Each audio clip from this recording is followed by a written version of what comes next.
All right, one last conceptual thing, and then next lesson is going to be all math again. So the next thing we're going to do is we're going to be able to change the solubility of an ionic compound.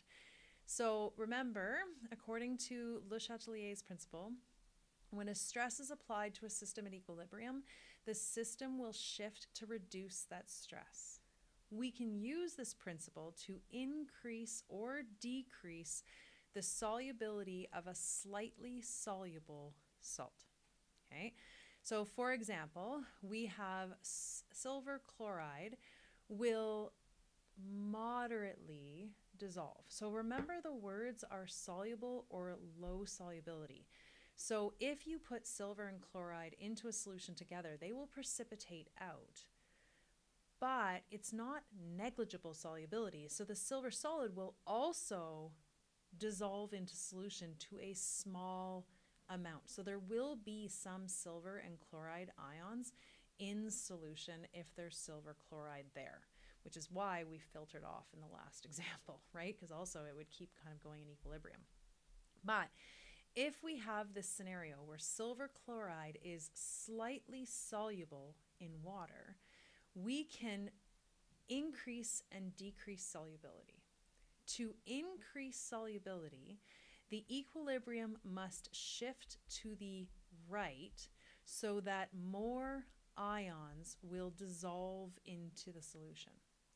To decrease solubility, you must shift the equilibrium to the left so that more solid forms and there will be less ions in solution.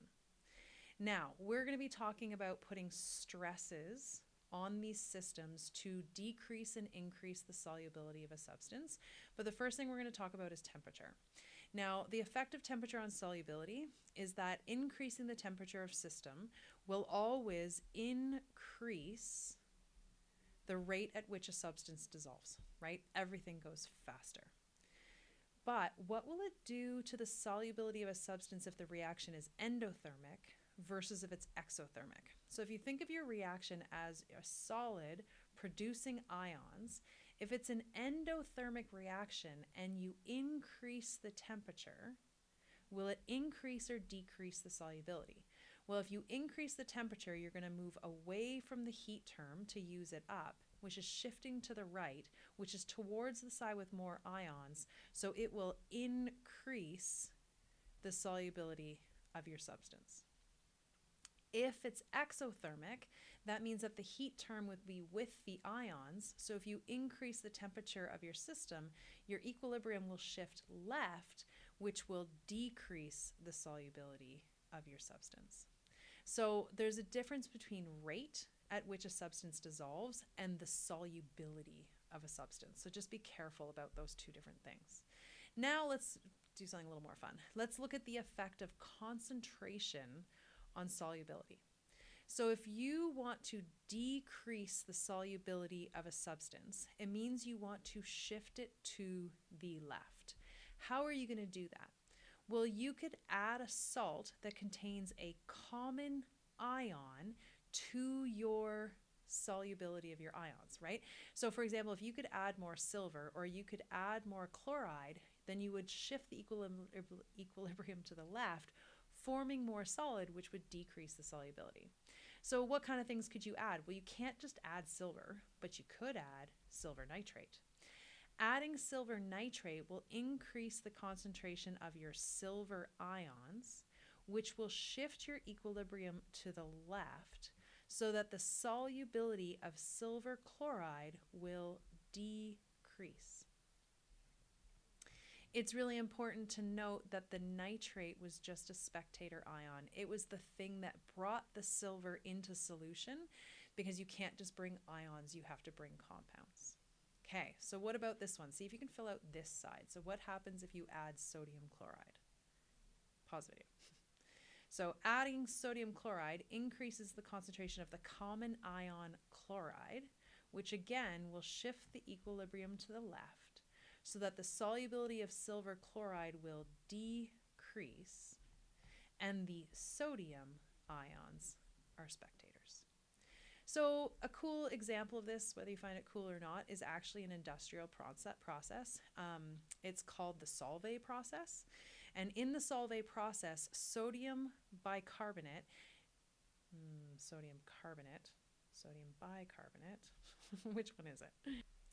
Bicarbonate, baking soda, is produced in solution, but it's soluble, meaning that the sodium bicarbonate produces the ions sodium and bicarbonate.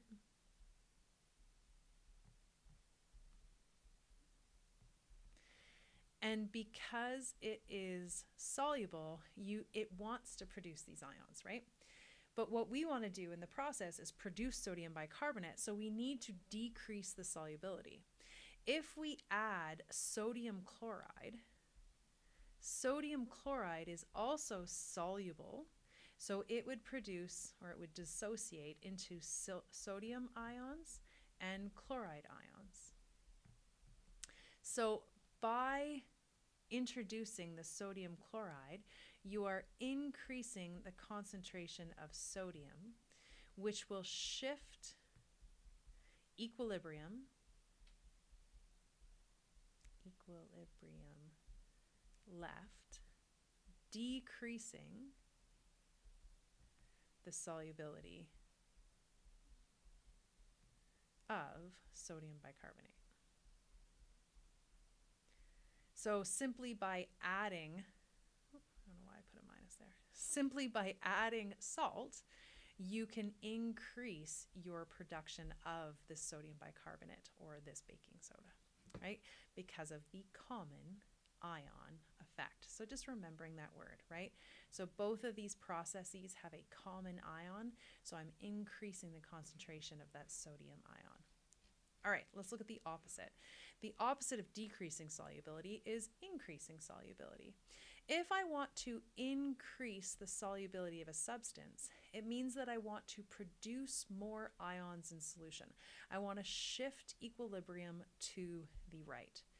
To do that, I actually have to remove ions from solution so that more of the solid will dissolve, because solutions can only contain so much ions. It's actually a predetermined number, which is part of the things we're going to do in lesson 3, right? But the whole idea is that we want to reduce the concentration of silver, or we want to reduce the concentration of chloride. To do that, what we would do is try to get them to precipitate with something. For example, if I was to add sodium sulfide, what would that do? Well, if I add sodium sulfide, sulfide precipitates with silver. So what would happen is that the silver ions would combine with the sulfide ions to form silver sulfide, solid. So by precipitating this out, you're taking ions out of solution, which is going to decrease the concentration of silver by forming silver sulfide, so that the equilibrium will shift to the right. Sorry, I almost wrote left. There's a lot of lefts happening. Will shift to the right so that the solubility of silver chloride will increase. And again, we only wanted the sulfide, but we had to bring sodium in as a spectator ion.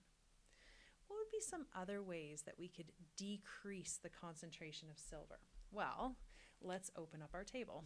So if I wanted to precipitate silver, what does silver precipitate with? Well, silver precipitates with chloride, which we already talked about.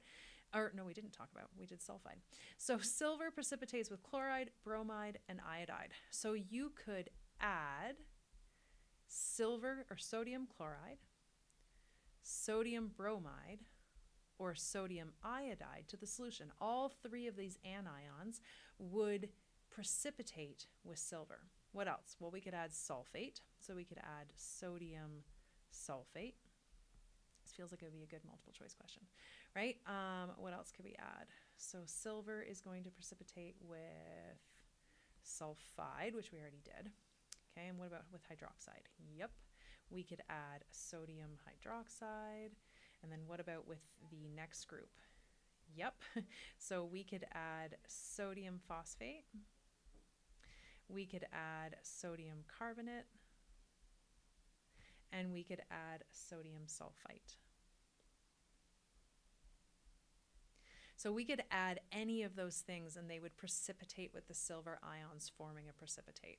So what about if we wanted to decrease the concentration of chloride? So then we'd have to be adding an cation that would precipitate with the chloride. So let's look at chloride. So chloride is over here. In order to precipitate out the chloride, what would we add? Well, we would add either silver, lead, or copper. The problem with the silver, though, is that there's going to be silver ions floating around in solution, which would actually increase the concentration of silver, which would be the common ion effect, decreasing the solubility. So we're not going to add silver, but we could add the lead. So if we want to bring lead into solution, we're going to combine it with nitrate. And we could also do copper, so copper 1+. So we could add copper nitrate. And those are the only two things that we could add to remove the chloride from solution. Awesome. All right, go and give those a go, and then let's get back to math.